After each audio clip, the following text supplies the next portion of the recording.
It's Technology. really I love technology. My problem is that when it does things to make it more difficult for the human race, I feel like we're becoming obsolete. That's what's scary. Other than that, I love technology. Go ahead. I'm in a sorry. way we're going to talk about it if we're in a like a dystopian kind of situation or if we're basically just it's the future and you can't stop the future. But we need to at least acknowledge it and you know we could talk we probably will talk in length about how there should be a stimulus for people at this point and that's the easy political topic to talk about when it comes to automation and technology taking over jobs. But I wanted to be even a little bit more specific because let's start with this robots on the rise as Americans experience record job losses amid the pandemic. um, it's kind of a little bit of an inflammatory beginning to the article, but it is a really good Guardian article about how robots in India, also across the world, obviously, are doing their part here. So you're going to see an interesting little robot right here that India's been using, developed in recent years by the Bangalore startup Invoco Robotics. Mitra, that's the name of the robot, Mitra, costs about $13,600 and due to reduced risk of infection by doctors has become hugely popular in Indian hospitals during the pandemic. Multiple technology manufacturers have reported increased demand for their robots over the course of this pandemic, from drone-like machines that can roam hallways to move deliveries and AI-powered customer service software to increase the use of self-service checkout at supermarkets. A recent report from the World Economic Forum predicted that 2025 is the next wave of automation, turbocharged by the pandemic, which will disrupt about 85 million jobs globally. So, 85 million jobs globally is quite a bit. They go into more specifics here. The hospitality industry, which has been one of the hardest hit by the pandemic, has seen a clear uptick in the adoption of new technology during the pandemic. And one startup called General Robotics from the South Korean state of Karelia collaborated with local authorities to adapt its spider-shaped robot Bandicoot to clean sewers and manholes, which until then had been cleaned manually, which was notoriously dangerous and obviously unpleasant work. So I bring this up first because this is the positive of, I mean, it says it as recorded job losses, but this is the relative positive that comes from robots. There are jobs that we put ourselves at risk to do, and I don't know if if we're going to advance as a culture, we have to identify that there are certain jobs that probably should be filled by technology if we can if that's what we do as a people, as a global population.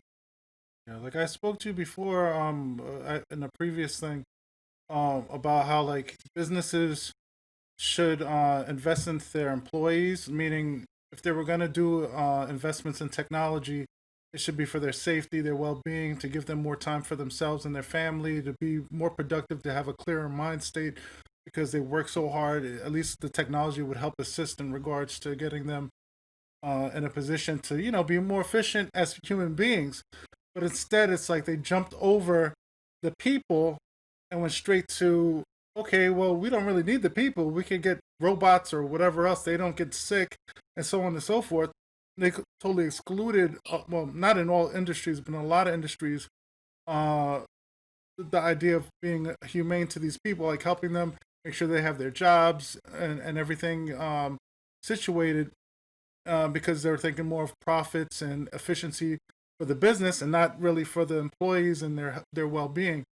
Um, I have a problem with that aspect of it. I like the aspect for the safety part, like you were saying, in regards to keeping people safe and not going into dangerous environments, sort of like the police robots and similar technology that keeps them out of harm's way. But other than that, I'm not a big fan of it. You know, efficiency is great, but if you're not thinking about the long term effects on society when you're making these decisions, I think it's problematic, and it can cause at the end of the day, look at how many jobs people are going to be losing because of automation.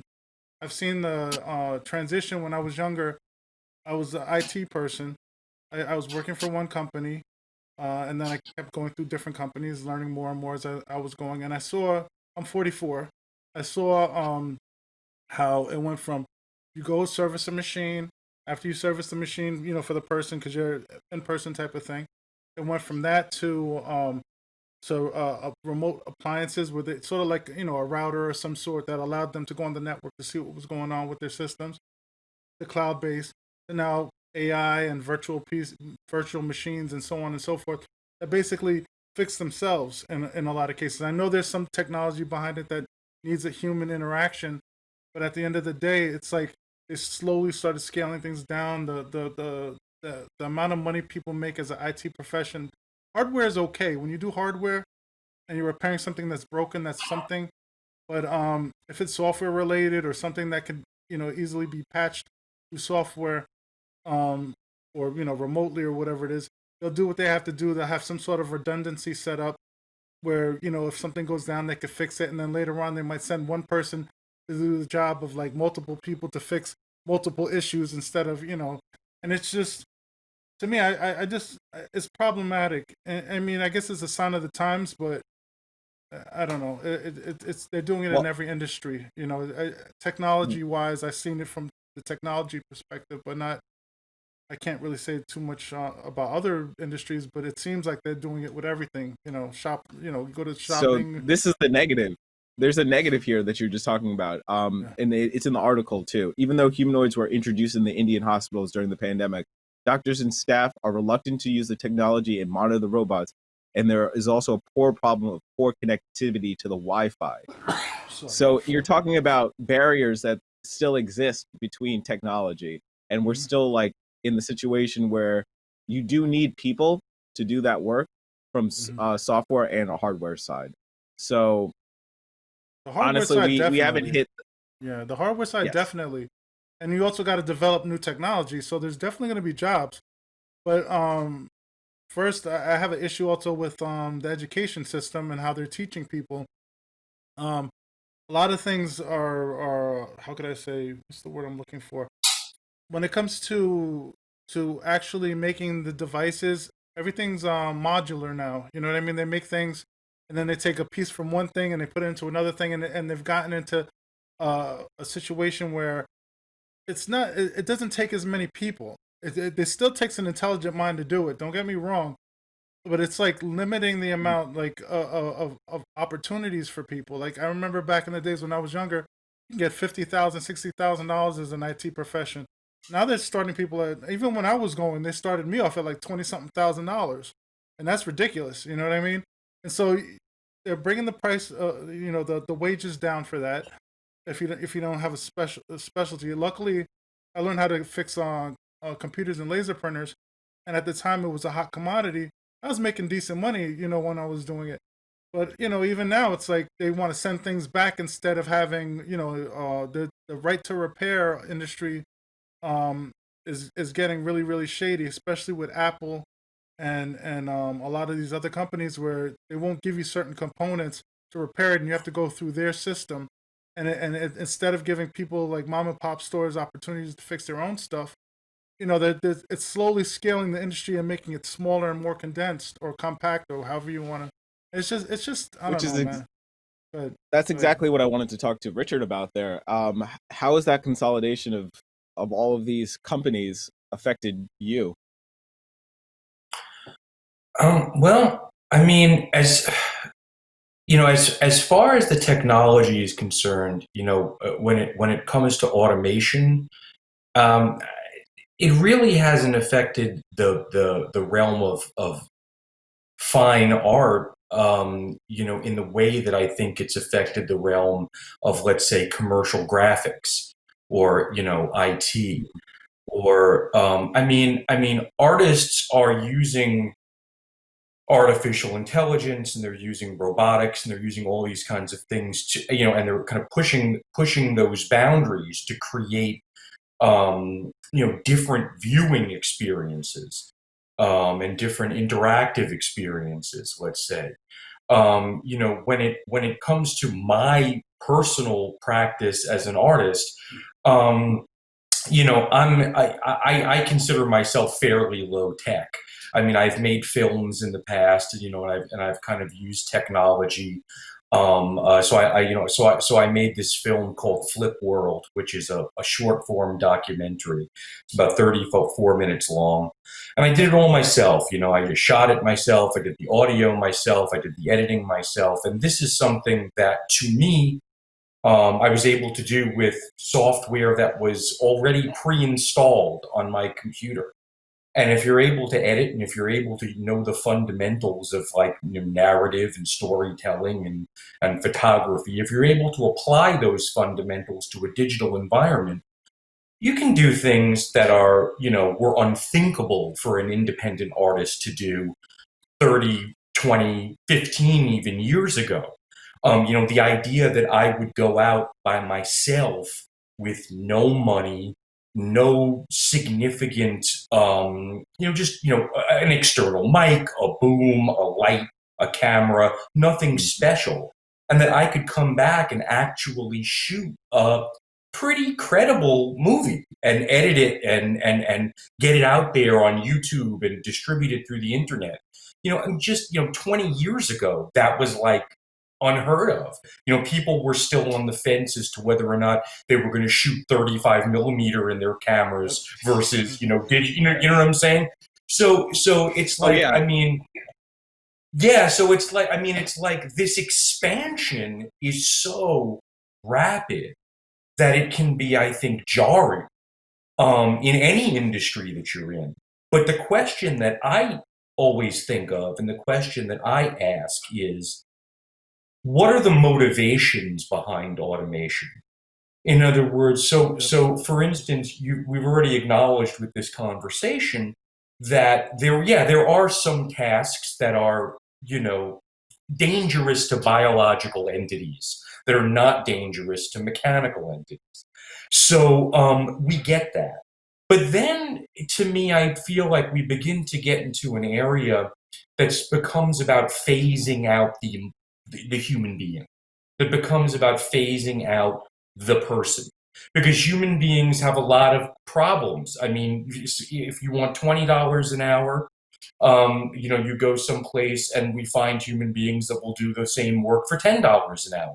And then you go someplace and you'll find human beings that will do work for $2 an hour. And now we want to find human beings that don't need lunch breaks and don't need bathroom breaks and don't have sick time. And those human beings don't exist. So it becomes this kind of, and I've sometimes heard it referred to as like, in the labor end of it, they've referred to it as kind of like the race to the bottom. I've heard Bernie Sanders and other people talk about it, which is like this crazy kind of idea that we just take our product and take our business and move to a market where we can exploit labor, further and further and further and get more work for less and less expenditure. But now we can get to a point where you have to ask yourself, is the automated checkout counter necessary? Is that something that's being done to who's benefiting from that? Is a corporate entity benefiting from that? Are customers benefiting from that? I mean, things of that, like, do you really need robots to build a car? I don't know the answer to that. For decades and decades and decades, that was done by human beings. Now it's done by robots. But then there's also this other flip side that you've discussed, which is, so now we've got robots doing surgeries, within these very, very tight tolerances that human beings, we're not capable of that with our hands and our biological brain and all the stuff we've got going on. So to me, I think it's a question of the technology is neutral to me. It's not a question of it being good or bad. It's a question of how is it applied. So that's what I would say from it.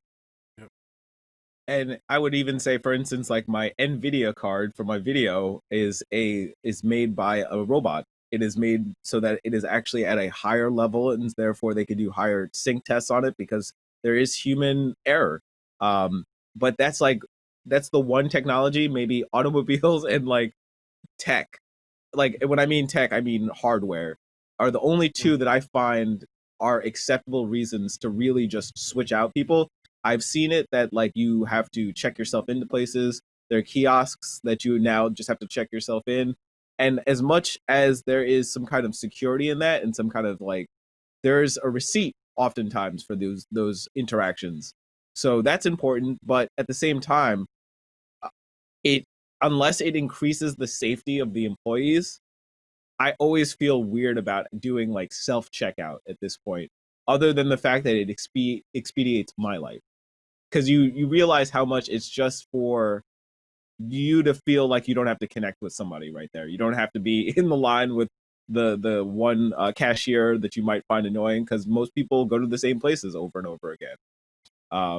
So just I wanted to throw up to that video just because I wanted to make sure people saw this robot again and saw it in action, because one of the things that is compelling to me is that most of these have almost human characteristics to make sure that they kind of fit in with people. And it's something that I think undeniably is something that we fashion in our head. Star Wars already did to us. We already want everything to kind of look like it has a face. And if you want to just show the video real quick. Here we go. The main reason I want to show it is because it's a commercial for it in a way. But look at this, like how much they're trying to sell it to us, that this machine is going to save us from our problems. And that's the real issue, is that commercialism works in a lot of factors. And it's a cute little thing, and you would never think that anything bad could happen. But I know people who have their, Alexas and stuff like that, and they hate the fact that Alexa's hearing everything they're saying. It's all good till his eyes turn red. When his eyes start turning red. Oh my God, it's pretty scary. Well, I have to be honest with this. I really am of kind of two minds. On the one hand, I understand that with the pandemic, being a frontline hospital worker is extremely dangerous, and I get that, and I also understand that not minimizing just the inherent desire and value of minimizing risk to human life.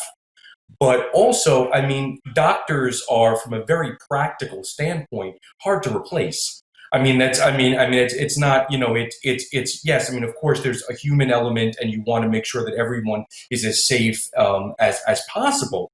But one of the reasons why the plan is to administer vaccines to the frontline workers first is because obviously they're the ones that take care of everyone else. When I say frontline, I mean frontline medical workers, doctors, nurses, people that are there. So if we don't have that element of care available to us, the issue is it can be very dire very quickly. To me, my question is with the robots, the advent of robot healthcare professionals, or whatever however you want to look at it, is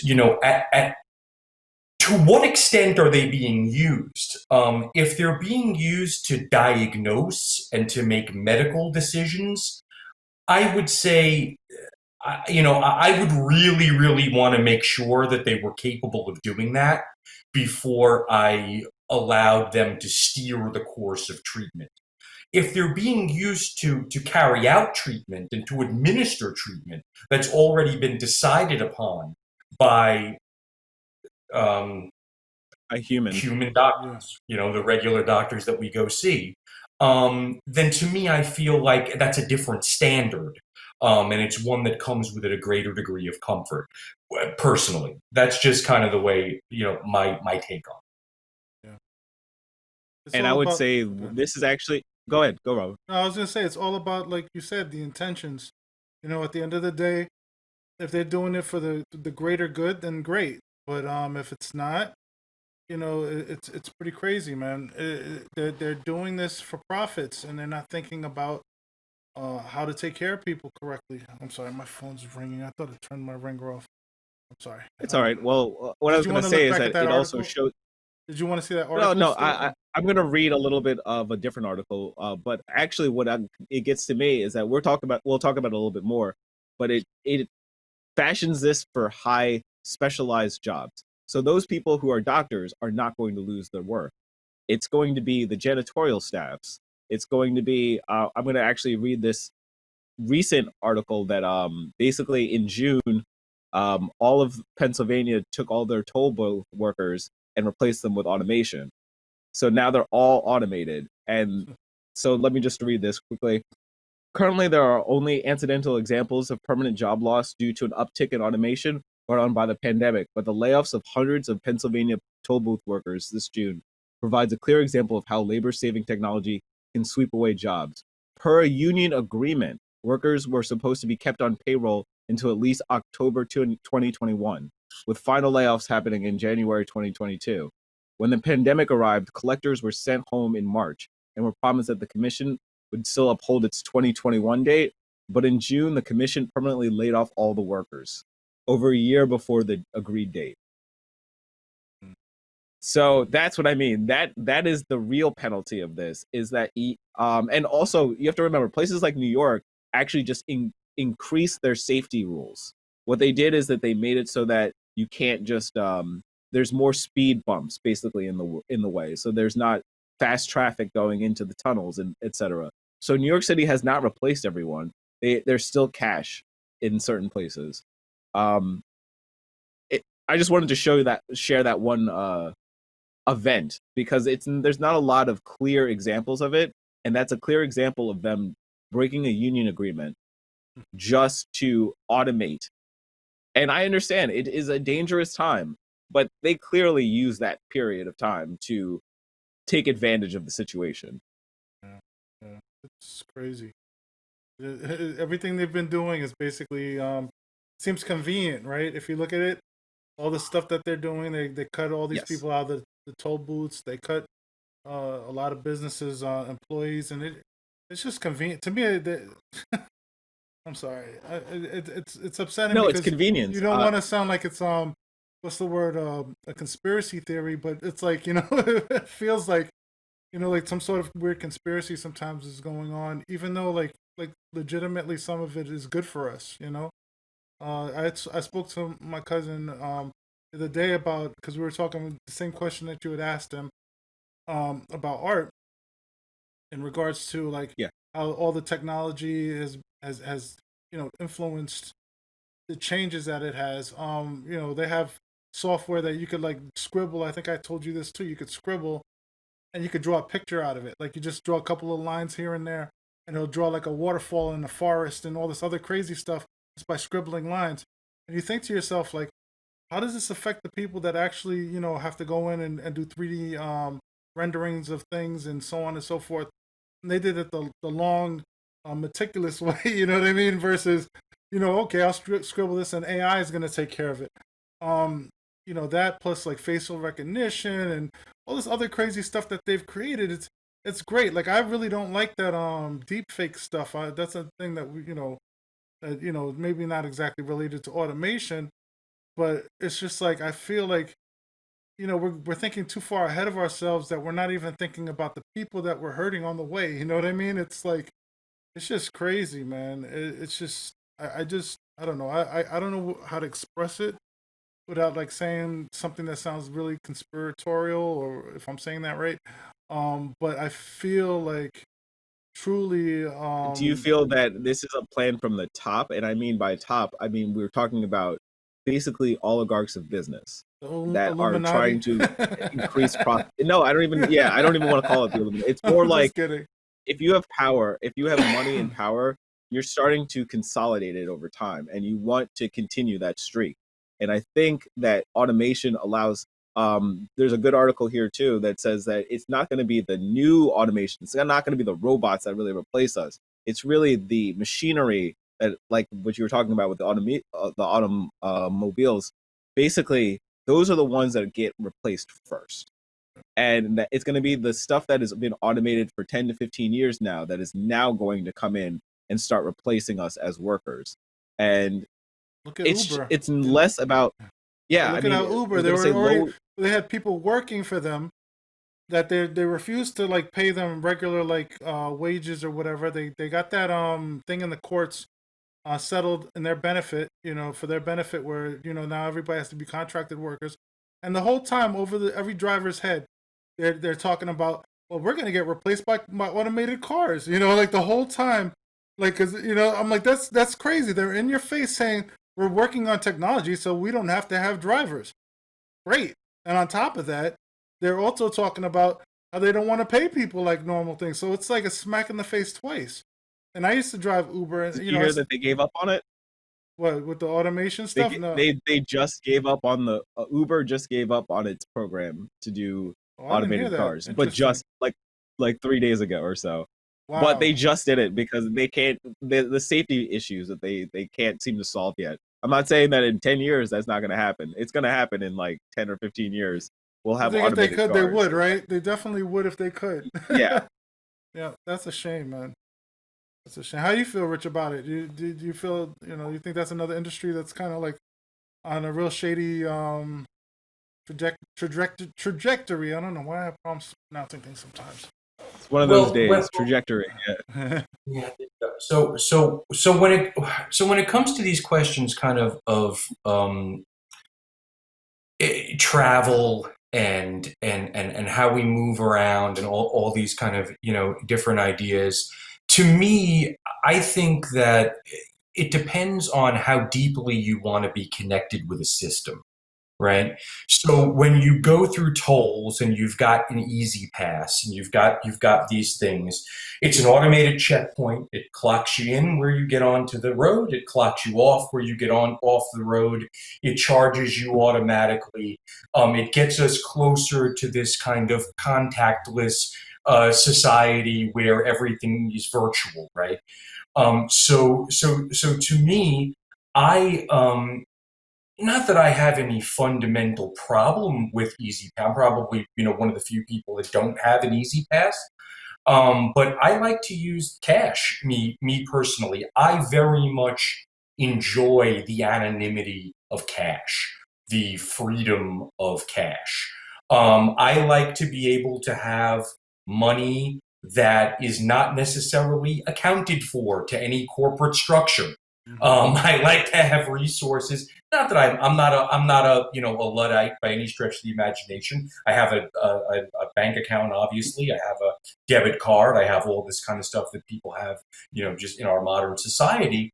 But there is a component of really kind of being embedded into a way where you can't earn money in cash. You can't get paid in cash. You have tips. And this thing now becomes how do you reconcile your tips with your, do you take that money and you put it in your pocket? It needs to be taxed. It needs to, all of these different things. And being kind of embedded within these systems, I think make it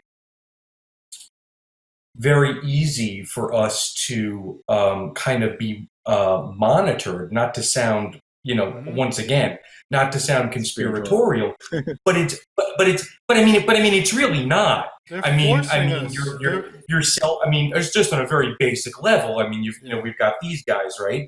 And they, your every phone call is recorded, your every text is logged. Everyone knows that in a digital environment, once something goes out into a digital environment, it never really goes away. I mean, it's kind of out there in that ether. And so to me, it's I know for a long time they were talking about whoever they is. I had read that the idea was that they were going to put microchips in currency. The same kind of microchips that they'll put in a dog. You know what I'm saying? To make sure that they can find a lost dog. And the idea was to kind of be able to track cash transactions in the same way that you can track credit or debit transactions. So, I mean, all of these things, when you talk about this kind of scannable technology, right? You go into a building, you take your card, boom, it scans you in. Then you go to the 10th floor and you scan your card again. This is the way many, many employees work. and it literally in real time keeps track of your movements. So on the one way, in the one kind of sense, having these conversations, it sounds Orwellian, it sounds Big Brother, but it's like in a very real and tangible way. It's all around us, this tracking of our movements and our expenditures and our decisions. It's kind of a fact of our life. So that's what I think of when I think about, removing these kind of point of passage kind of employees, like toll collectors. Like, once again, I hate to harp on it, but automated checkout things of this nature. Now it's they're using it as a safety mechanism. I went into the grocery store, and there were just people calling out automated registers. And you would go there, and they had these little curtains, and you would do it, and it was fine. But so yeah, I'll just wrap that up and just say, to me, their automation is also dependent on a certain amount of human compliance. And so to me, the question is interesting as to where that begins. They force you to do the tolls. Speaking on the tolls, you might not have an easy pass, but now, because nobody's there, they just get your license plate. Like, they find a way. No matter how you look at it, they find a way to do it. And even at the shopping at Walmart, for instance, you go down there, you want to pay cash. In a lot of cases, they say it's either card or cash only or whatever it is, and I'm like, it shouldn't be that way. You should be able to do whatever you want when you go shopping, in theories, unless the machine's physically broken. I don't understand. Like I feel like there's just, I don't know, means of, like, even like with any industry, they take your data, specifically like your email address and so on and so forth, to hold on, I think my level's a little hot. What was I gonna say? They take everybody wants to accumulate information that they can keep promoting things to you, or keep charging you, or keep track of you, or like there's a reason for all of that. And some people think it's innocent stuff, but then you look back at it and you're like, wait a minute. You find out later somewhere on the news, somebody got arrested for XYZ because they got tracked by this other thing, and I'm like that's crazy. It's like you said, Orwellian, right? Like, it feels like. Yeah. We're about to go to a police. It's an article about the police, but not just yet, because what I found interesting is that it ropes in people who are younger into structures of industry that you can't get out of. So, for instance, I'm stuck with Wells Fargo after having an account with them for so long, when actually it was Wachovia, to be honest. So we can even go back to the last recession that we had, and where Wells Fargo actually sucks up Wachovia. But now you're stuck in a system where you have to use Venmo, when you have to use PayPal, and you kind of get roped into a point that you intellectually just decide, yep, they're spying on me. Unless I do something crazy, they're not going to notice it, because there's just so many people that they're spying after. But it is kind of crushing. I know somebody who plays in our poker night every Friday who refuses to do anything through Venmo or PayPal. So literally, he has an account with our poker leader. And literally, if he needs to get that cash back at some time, he'll send them a check. That's the only way he'll do it. He's like, I only work through this bank. This is the only bank I work through. All you have to do is look at your social media feed, and look at the advertising on there. And it's like, on the one hand, you can talk about Google searches, but it's spooky. If you've ever even thought of anything or mentioned it in passing, or had, any kind of reference at all to anything, you'll find an ad for it, or an ad that relates to it, on your social media feed. And so it's at what point do you begin to kind of really acknowledge the fact that this mass kind of data gathering is it's very much a reality, and and then you have to ask yourself the question: do you unplug, or do you just say, this is life now. This is our new reality. Yeah, I don't have to use Facebook. I don't have to use a phone. I can carry only a wad of $100 bills around with me and use it where I can use it, not shop where I can't. But so what are when you put that on the scales, what are the benefits and what are the costs of actively removing yourself from society, so to remain completely anonymous? I don't know. For me, those benefits are not there. But it doesn't mean I feel great about, the fact that I can't have a conversation with somebody without finding some kind of crazy ad that, is tailored just for me. It doesn't make me feel good to be listened in on. But by the same token, I like my smartphone. I like, being able to use that technology. I like the fact that, yeah, you know what I'm saying? So, I mean, it's on the one hand, you can say, this is something that's being imposed on us. But on the other hand, it's kind of a decision at this point that people are making where they're like, I'm going to sacrifice a degree of anonymity to be able to avail myself of this technology. If you're not doing anything wrong, what's the big deal, right? In theory, my biggest fear is somebody pulls the plug on the electrical whatever, and our money's gone. That's what I'm scared about. You know what I mean? That at the end of the day, that's the all of a sudden, yeah, no UPS on the bank accounts, and all of a sudden, what happened to my thing? It was like, oh, your credit card or your debit card is invalid. What do you mean? All my money's gone. I'm like, that scares me more than anything else. That, with a cashless society, like what happens? Like, how do you prove that you own that stuff? You see all these movies of people like losing their identities and everything. And it's scary, man. It's like an entertaining movie when it's not you, but if it was you, you'd crap your pants, right? So it's like, yeah. Unbelievable. Well, I mean, so it's interesting to come at this from this perspective, because if you remember, and I'm sure you guys do on some level, remember what banking was like before there was an electronic component to it. I mean, it was kind of hell. It really, to a certain extent. I mean, you had to go to a branch. You had to physically deposit your paycheck. You had to wait online. You had to go to the teller. You had to get the money that you were going to get for the week. If you needed to get more money, you had to go back to the bank during business hours, and the banks used to close at 3 p.m. So you'd have to run out on your lunch break, stand in the line, fill out a withdrawal slip. You had to do all this, do all this stuff. Make sure you had your IDs and everything. Yeah, you know what I'm saying?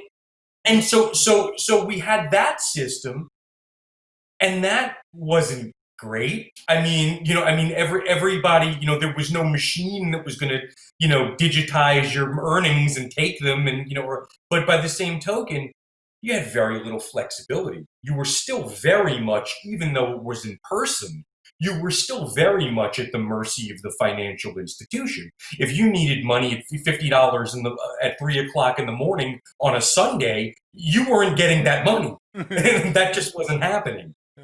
So it's interesting to look at it from both perspectives.